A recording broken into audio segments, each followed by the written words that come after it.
हमारे जीवन की ज्योति प्रभु यीशु मसीह नासरी के अद्भुत और सामर्थी नाम में आप सभी को ढेर सारा प्रेम और सलाम। आप सबको किए हुए वायदे को पूरा करते हुए एक बार फिर से हम faith life society house of God आपके बीच में उपस्थित हैं परमेश्वर के जीवित वचन को और सामर्थी आराधना को लेकर। आइए इस खूबसूरत अवसर के लिए परमेश्वर का धन्यवाद करेंगे, क्योंकि वचन हमें बताता है कि परमेश्वर का वचन जीवित और प्रबल है और हर एक दोधारी तलवार से बहुत चोखा है, और वो प्राण और आत्मा को और गांठ गांठ और गूदे गूदे को छेद देता है और मन की भावनाओं को और इच्छाओं को जांचता है। आइए हम लोग प्रार्थना में चलेंगे।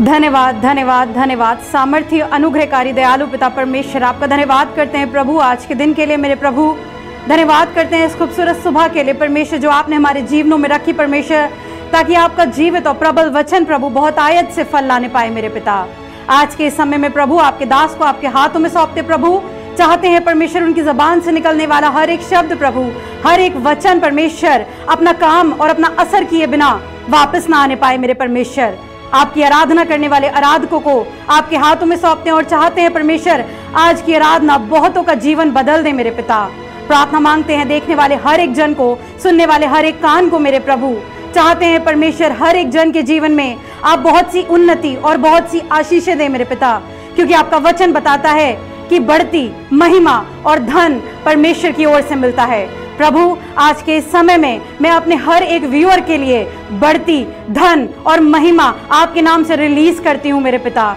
चाहती हूँ परमेश्वर देखने वाले हर एक जन पर आपका आत्मा मंडराने पाए मेरे प्रभु, और होने दे परमेश्वर जिस प्रकार आपने हमें सांप और बिच्छुओं को रौंदने का अधिकार दिया है, वो अधिकार हम अपने जीवनों में दिखाने पाए और दर्शाने पाए। मेरे पिता हर बात में आपको महिमा देती, आपके नाम को ऊंचा उठाती पिता, और इस प्रार्थना को आपके बेटे यीशु के अनुग्रहकारी और सामर्थी नाम से पिता से मांग लेती हूँ, आमीन।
साथ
वचन लेके आया हूं जो कि आपको मिलेगा लूका उसका 9 बाब और उसकी 62 आयत, ल्यूक 9 चैप्टर 62 वर्ड्स में इस प्रकार से लिखा है जो कि हम पढ़ेंगे। यीशु ने उससे कहा, यीशु ने उससे कहा, जो कोई अपना हाथ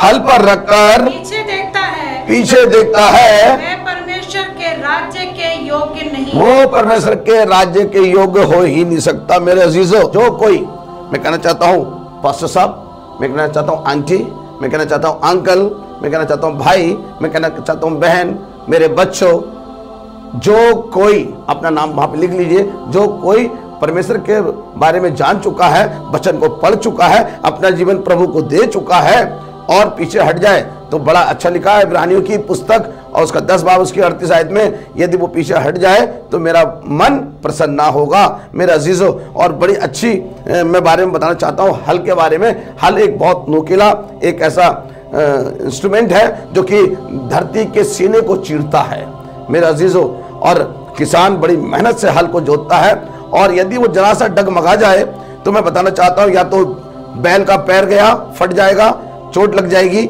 या फिर इंसान रास्ता जो कि जहां पे वो जोत रहा है उससे भटक जाएगा, या तो फिर उसके पैर में चोट लगेगी अगर वो पीछे मुड़ के देखता है हल पे हाथ रख के।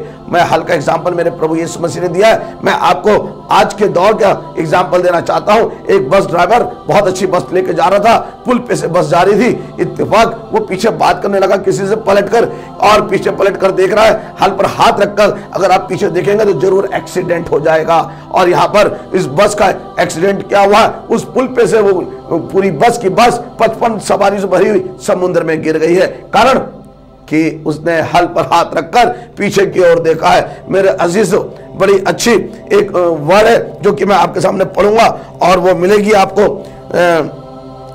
2 पतरस और उसका 21 और 22 आयत में लिखा है, क्योंकि धर्म के मार्ग का ना जानना ही उनके लिए इससे भला होता कि उसे जानकर उस पवित्र आज्ञा से फिर जाते जो उन्हें सौंपी गई थी।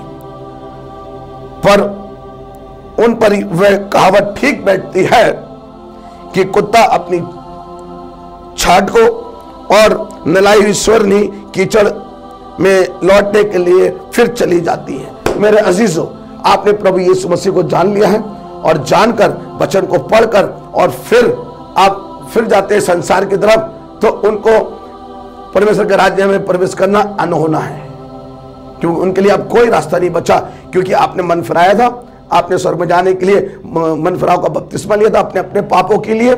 और यहाँ पर मैं आपको बताना चाहता हूँ कि एक व्यक्ति है जो कि योना है, यहाँ पे योना नबी है और खुदा का नाजिर है और प्रभु के रास्ते पे चलने वाला है, और परमेश्वर ने उसे साक्षात योना ने बात की और उसे जगह भी बताई और उसे ये भी बोला कि नीनवे की जो कि चिल्लाहट है मेरे कानों तक पहुंच गई है और मेरी दृष्टि उस पर है, और तू जा उन्हें सुसमाचार सुना कि नीनवे जो उलट दिया जाएगा, जाके उनको बता कि मन फिराए तो वो बच सकता है।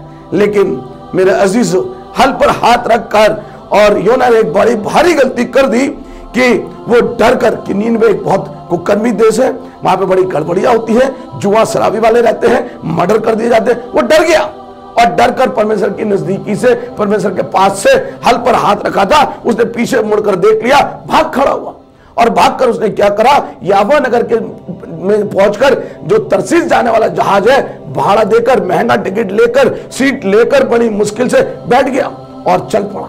मेरे अजीजों, हल पर हाथ रखकर पीछे देखा है इसने योना नबी ने। मैं आपको आज बताना चाहता हूं, वो बैठ तो गया उस जहाज में, समुद्र के बीच में उसके ऊपर तूफान आ गया, आंधी तूफान आ गया और जहाज के टुकड़े होने लगे, जहाज डूबने लगा है और मल्लाहों ने चिल्लाने लगे, अब हम क्या करें, सामान फेंक रहे। आखिर इस योना नबी को बताना पड़ा कि मैं यहोवा की नजदीकी से भाग आया हूं। तो उन्होंने बोले क्या करें, बोले मुझे उठा के समुद्र में फेंक दोगे तो ये शांत हो जाएगा।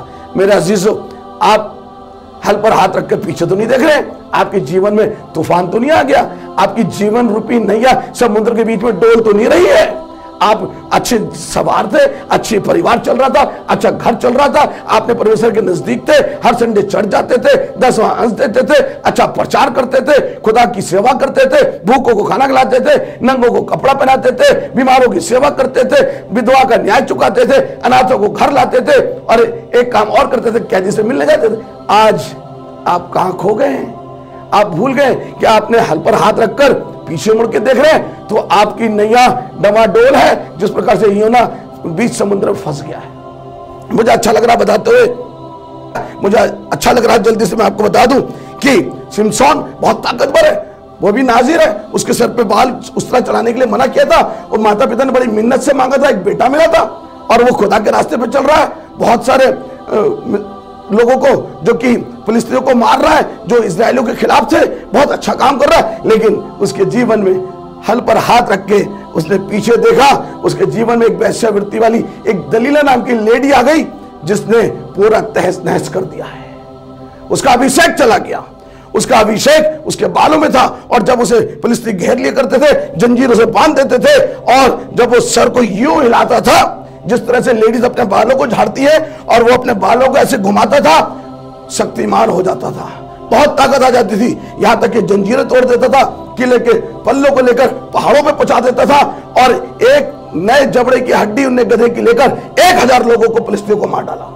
लेकिन क्या करें, यहां इस पर हल पर हाथ रखकर इसने पीछे देख लिया है। और मेरे अजीजों, मैं आपको बताऊं कि पीछे आप देखने का मकसद है, इसकी आंखें निकाल ली गई और ये क्या हुआ, बंदी गृह में चला गया, और फिलिस्तीनियों ने इसको बांध लिया। क्योंकि इसका क्या हुआ, एक रात उस औरत ने इससे ताकत पूछ ली, उसने कहा मेरी ताकत मेरे बालों में है, और जब उसे बांध रखा था तो, और जब उसने बोला देख फिलिस्तीनी आ गए, उसने उठकर अपने बाल ऐसे हिलाए तो देखा बाल तो सर पे है ही नहीं, खुदा का अभिषेक चला गया। मेरे अजीजों, अगर आपने हल पर हाथ रखा है, आप परमेश्वर के राज्य के योग्य नहीं है। मैं आपको आज बताना चाह रहा हूं, आपका अभिषेक कब चला जाए। आप अपने को चेक करिए कि हमने हल पर हाथ रखा है, हमारे घर में आशीषें हैं, कर्ज तो नहीं है, बच्चे गड़बड़ी तो नहीं कर रहे हैं, माता पिता की हम सेवा कर रहे हैं, हमारे घर में झगड़े फसाद तो नहीं है, हमारे घर में नशा पत्ता तो नहीं हो रहा। जरूरत है, हल पर हाथ रखा है तो परमेश्वर के राज्य के योग्य है, और यदि आपने हल पर हाथ रखकर पीछे देखा है तो परमेश्वर के राज्य के योग्य नहीं हो सकते। मेरा यीशु मसीह कह रहा है आज इस लम्हे में, जिसने अपने माता पिता को, अपने भाई बहनों को, अपने बच्चों को, अपनी पत्नी को मुझसे प्रिय समझा, वो मेरे योग्य नहीं। क्योंकि परमेश्वर का राज्य बातों में नहीं, उसकी सामर्थ में है। परमेश्वर का राज्य ठट्टों में नहीं उड़ाया जाता। मेरे अजीजों, जब आपने हल पर हाथ रखा है तो मैं आपको बताना चाहता हूं कि पीछे मुड़ के ना देखिए, आप प्रभु के पीछे चले तो आपकी पत्नी आपके घर में ईमानदार होगी, आपके बच्चे आपके जलपाई के पौधे से होंगे, और आपकी पत्नी फलवंत दाखलता सी होगी, आप नाती पोतों को देखने पाएंगे, दीर्घायु से तृप्त किए जाएंगे। याकूब की पुस्तक जेम्स पहला चैप्टर और उसकी 8 आयत और उसकी 4 बाब की 8 आयत पढ़ेंगे, जिसमें इस प्रकार से लिखा हुआ है,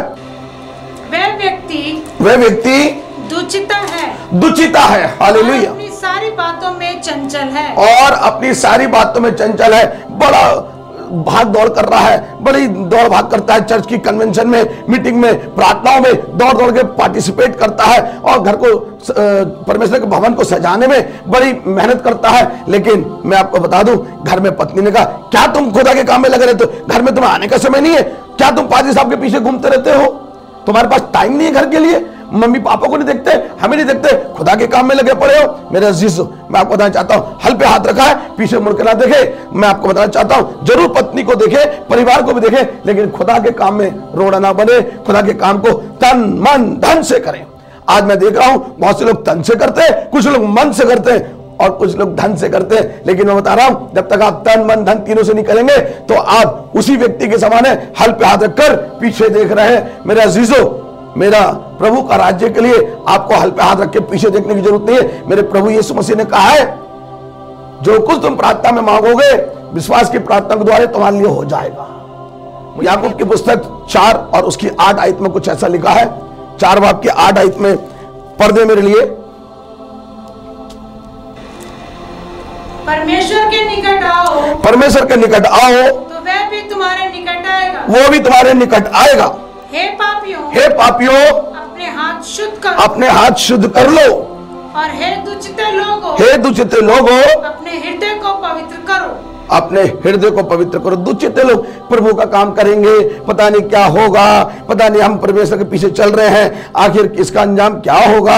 हम चर्च तो जाते हैं, विश्वास करते हैं, पता नहीं हमारे जीवन में क्या होगा।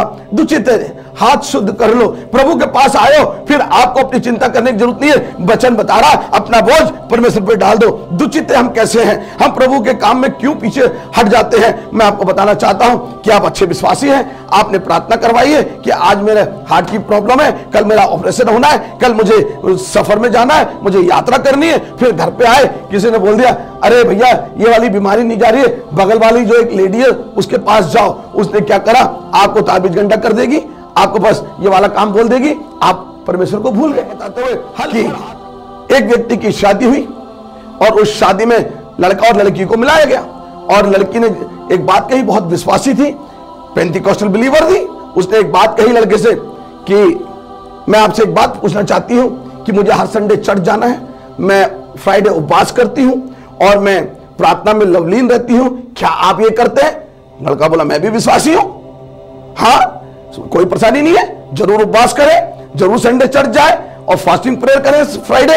लेकिन हुआ क्या, शादी हो गई और लड़के ने एक बात कही, उस बातचीत में उसने एक बात कही कि मेरी भी एक शर्त है कि मेरे सैटरडे संडे, दिल्ली का रहने वाला था, सैटरडे संडे हमारी छुट्टी होती है, तो हमारे फ्रेंड्स सिर्फ सैटरडे मिलते हैं हमसे। बोली कोई प्रॉब्लम नहीं, आपके फ्रेंड्स आएंगे, हम बहुत सेवा करेंगे। एक अच्छा पहला संडे आया शादी के बाद, फ्रेंड्स आए और वाइफ ने बहुत अच्छा किचन में अच्छा प्रिपरेशन किया, पकौड़े बनाए, बहुत सारे व्यंजन बनाए और तैयारी करके रखी, कोल्ड ड्रिंक, चाय, सब कुछ बना कर रखी। और जब फ्रेंड आए, अपना अपना बैग टांगे, वो 4 फ्रेंड आए और उन्होंने जब बैग खोला तो कोई बोतल निकाल रहा है रम की, कोई विस्की की निकाल रहा है, कोई बियर की बोतल निकाल रहा है और बैठे हैं, बातचीत कर रहे हैं। हस्बैंड आता है किचन में, ये सामान दे दो, ये सामान दे दो, वो दे देती है फटक सीना। जैसे दे देती है तो फिर उसने झांक के खिड़की में देखा, या तो दारू चल रही है, घबरा गई, ये क्या, मैंने तो विश्वासी से शादी की थी, मैंने तो एक अच्छे परिवार में शादी की थी, मुझे बताया गया था ये मसीह परिवार है, कई पीढ़ियों से अच्छा मसीह के पीछे चलने वाला है। उसने एक काम किया, अपने किचन के अंदर एक कालीन बिछाई और उसमें प्रार्थना करने लगी, मेरे पति को बचा ले परमेश्वर, मेरे पति को बचा ले, क्योंकि बाइबल बताती है कि पत्नी पति के अधीन रहे। और यहां पर उसने हल पर हाथ रख के पीछे नहीं देखा।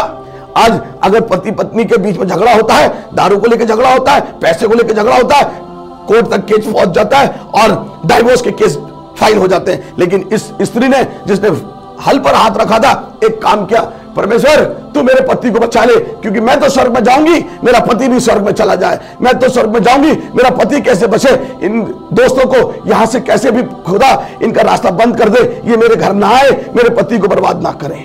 सेकंड सैटरडे आया, फिर ऐसी हुआ। थर्ड सैटरडे आया, फिर वो रो के प्रार्थना कर रही थी, पति ने आके देखा, अरे पत्नी, अरे मैडम आप क्या कर रही है, प्रार्थना कर रही, ओहो जल्दी से ये सामान दे दो, वो वाली पकौड़ी बना दो, ये वाली प्याज काट दो, ये वाली चटनी दे दो। उसने फिर दे दी, फिर रो के प्रार्थना कर रही, ओ मेरे पति को बचा लो परमेश्वर, मेरे पति को बचा लो। उसने देखा मेरी पत्नी बहुत रो रही है, मेरी जीवन की प्रार्थना कर रही है, जीवन के लिए, स्वर्ग में जाने के लिए प्रार्थना कर रही है। उसने एक काम किया, उसने चौथा संडे आने से पहले उसने कहा, मैं एक मसीह हूं, मैंने विश्वासी स्त्री से विवाह किया है। मैं आपको आज एक बात कहना चाहता हूं कि मेरे भाई लोगों, प्लीज अब मैं तुम्हारा साथ नहीं दे सकता, क्योंकि पत्नी पति को बचा सकती है, पति पत्नी को बचा सकता है, अगर पत्नी विश्वासी है तो पति को बचा सकती है। मेरे अजीजों, मुझे अच्छा लग रहा है बताते हुए, जो कि मत्ती 5:20 में इस प्रकार से लिखा हुआ है कि बड़ा अच्छा लिखा हुआ है, तुम्हारी धार्मिकता तुम्हारे शास्त्री फरीसियों से बढ़कर ना होगी तो तुम परमेश्वर के राज्य के योग्य नहीं हो। मुझे बड़ा अच्छा लग रहा है, ये वाली वर्ड मुझे जीवन की आशीषित वर्ड है। इसको सुनकर, इसको समझकर, इस पे मैंने चलना शुरू किया। तुम्हारी धार्मिकता तुम्हारे शास्त्री फरीसियों से बढ़कर ना होगी तो तुम परमेश्वर के राज्य के योग्य नहीं है। मैं आपको बताऊं कि मैं उस पर चलने लगा हूं, और मेरी धार्मिकता जब धर्मियों और शास्त्री फरीसियों से बढ़कर हुई है तो मैं परमेश्वर के राज्य के योग्य हूं। मैं चाह रहा हूं कि मुझे एक जगह से पढ़ देंगे, जो कि आपको मिलेगा 1 तीमुथियुस और उसका 3 बाब, उसके 8 आयत से पढ़ना शुरू करेंगे, जल्दी से 13 तक है। मैं चाहूंगा कि जल्दी से पढ़ दें। और उसमें लिखा हुआ ऐसा, वैसे ही सेवकों को भी गंभीर होना चाहिए। सेवकों कौन है? पासवान, एवेंजलिस्ट, विश्वासी, सेवक हैं। खुदा को बोलते हैं हम सेवक हैं, गंभीर होना चाहिए। हाँ, दो रंगी पियक्कड़ और नीच कमाई के लोभी ना हो। मेरे अजीजों, अगर आपको अच्छे विश्वासी है, आप अच्छे सेवक है और आप दो रंगी चाल चलते हैं, आप लड़ाना जानते हैं, गड़बड़ियां जानते हैं फैमिली में कराना, मैं आपको बताना चाहता हूं कि दो रंगी चाल ना हो वो सेवक हो ही नहीं सकता। उसने हल पे तो हाथ रखा है, अगर वो काम करता है, दो रंगी चाल चलता है, पियक्कड़ है और नीच कमाई के लिए काम कर रहा है, तो उसने हल पर हाथ रख कर पीछे देखा है। मैं आपको बताना चाहता हूं ये उस व्यक्ति के समान होगा जिसे यीशु मसीह ने कहा कि अगर तेरी आंख ठोकर खिलाए तो एक काम करना, उस आंख को निकाल के काना होकर परमेश्वर के राज्य में प्रवेश कर। काना होने का मतलब समझ रहे हैं?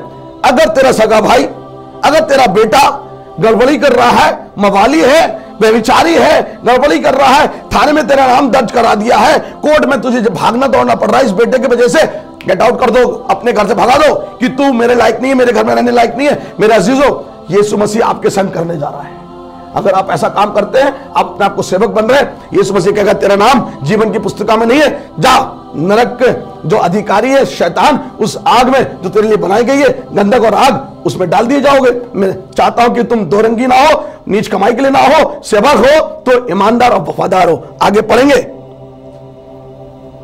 नवी आयत में पढ़ेंगे, पर विश्वास के भेद को शुद्ध विवेक से सुरक्षित रखें। पर विश्वास के भेद को शुद्ध विवेक से सुरक्षित रखें। शुद्ध विवेक परमेश्वर के लिए पवित्र आत्मा पाए हुआ होना चाहिए, खुदा के पीछे चलने वाला होना चाहिए, हल पर हाथ रख के पीछे ना देखे, वो परमेश्वर राज्य योग्य नहीं हो सकता। 10वीं आयत जल्दी से पढ़ देंगे और ये भी परख ले, ये भी पहले परख के जाएं, हाँ, तब यदि निर्दोष निकले तो सेवक का काम करें।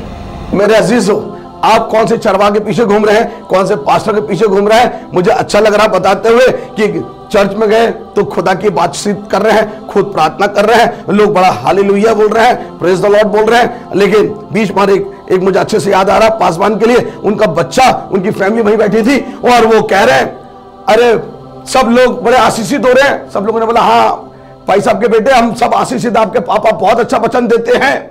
उनने कहा लेकिन मैं, मेरा भाई, मेरी बहन, मेरी माँ बहुत परेशान है। माँ खड़ी हो जाती है, कह रही है चर्च में दूत है और घर में भूत है, दो रंगी चाल है। 11वीं आयत में इसी प्रकार से स्त्रियों को भी गंभीर होना चाहिए। इसी प्रकार से लिखा है, जो सेवक है, आजकल स्त्रियां भी बहुत सेवकाई कर रही हैं, गड़बड़ी करने का चर्च के अंदर, पादरी की बेइज्जती करने का, विश्वासियों को इंसल्ट करने का। ऐसा हर चर्च के अंदर स्त्री मिल जाएंगी जो चर्च को बर्बाद कर रही है। हाँ पढ़ लीजिए, लिखा हुआ साफ, दोष लगाने वाली ना हो, दोष लगाने वाली ना हो। ऐसी स्त्रियों को चेक कर लो जो सेवकाई, बोली सेवकाई करते हैं जी, लेकिन दोष लगाने वाली है। चार इकट्ठी हो गई, दोष लगाती है। हाँ, पर सचेत और सब बातों में विश्वास योग्य हो। अगर स्त्री है और परमेश्वर का भय मानती है और उसके वचन में बनी रहती है तो उसे भय मानना चाहिए, विश्वास योग्य होना चाहिए। जल्दी से हम 12वीं आयत पढ़ेंगे। सेवक एक ही पत्नी के पति हो, एक ही पत्नी का पति है। मुझे अच्छा लग रहा है कि मुझे एक लेडी मिली, उसने कहा पादरी साहब आप पास्टर बन गए? बोले हाँ। आपकी कितनी पत्नियां हैं? मैंने कहा क्यों? बोले हमारे पादरी साहब के पास तो 2-3 पत्नियां हैं। मैंने बोले ये कैसे हो सकता? आपका सेवक की पत्नी एक है, उसका अफेयर तो नहीं है, गड़बड़ी तो नहीं करता है, आपको चेक करने की जरूरत है। हालेलुया। हाँ, हल पर हाथ रखकर पीछे तो मुड़कर ही देख रहा है, वो परमेश्वर के राज्य के योग्य नहीं है, खुद भी जाएगा नरक में, आपको भी नरक में लेकर जाएगा। हाँ जल्दी से पढ़ दे। और बाल बच्चों हाँ, और अपने घरों का अच्छा प्रबंधन करना जानता हो। हाँ, अच्छा सेवक, अच्छा चरवा, अच्छा पिता वही है जो चर्च चलाना अच्छा जानता हो, वही चला सकता है जो अपना घर और परिवार की रक्षा अच्छे से करता हो, घर का प्रबंध अच्छा करना जानता हो, वही अच्छा सेवक बन सकता है। हल पर हाथ रखे और पीछे मुड़ के ना देखे तो परमेश्वर का राज्य आपके निकट है और आप परमेश्वर के राज्य में प्रवेश कर सकते हैं। यीशु मसीह के नाम से आप सबको इस वचन के द्वारा आशीष मिले। मैं प्रार्थना में जाऊंगा। आइए हम लोग प्रार्थना में चलेंगे, अपनी आंखों को बंद करें। धन्यवाद यीशु, धन्यवाद धन्यवाद, आपका धन्यवाद करते हैं प्रभु यीशु मसीह। आपने कहा तुम मेरे पास आओ तो मैं तुम्हारे पास आऊंगा, तुम मेरा घर बनाओ मैं तुम्हारा घर बनाऊंगा। प्रभु जो दिन और रात तत्पर रहते हैं और आपने कहा जो दिन और निरंतर प्रार्थना में लगा रहता है, प्रभु यीशु मसीह हल पर हाथ रखकर पीछे नहीं देखता, वो परमेश्वर के राज्य के योग्य नहीं। जो हल पर हाथ रखकर पीछे देखता, प्रभु राज्य के, परमेश्वर आपके राज्य के योग्य नहीं है। मैं प्रार्थना करता हूं प्रभु यीशु मसीह, जब आज मुझे बोझ आ रहा है, ऐसे 2 परिवार हैं उत्तर प्रदेश और जम्मू में जिनके घर में पति लोग ने पत्नियों को परेशान कर रखा है, दूसरे अफेयर में लगे हैं। मैं प्रार्थना करता हूं, पत्नियों की प्रार्थना सुन प्रभु। ऐसे आज बहुत सारे घर बिगड़े हुए हैं, कोर्ट में केस चल रहे हैं, आज मुझे बड़ा बोझ है, घर में डाइवोर्स का मामला चल रहा है, पत्नी पति के बीच में झगड़ा है, घर से वापस नहीं आ रही लड़की। आज इस बात का बोझ है प्रभु कि आप इन पति पत्नी के घर को बना रहे हैं, और प्रभु आप इनके बीच में बन जाएं, जिसे आपने जोड़ा उसे कोई अलग ना कर सके। हम प्रार्थना करते हैं आज विशेष उन लोगों के लिए जो कि घुटनों का दर्द और हाथों का दर्द है, आज विशेष प्रार्थना करते हैं। मैं उन लोगों के लिए मुझे बोझ है प्रभु। देख रहा हूं मैं कि लोग हैं जो कि घुटनों के दर्द से चल नहीं पा रहे हैं, हाथ उनके ऊपर नहीं उठ पा रहे हैं।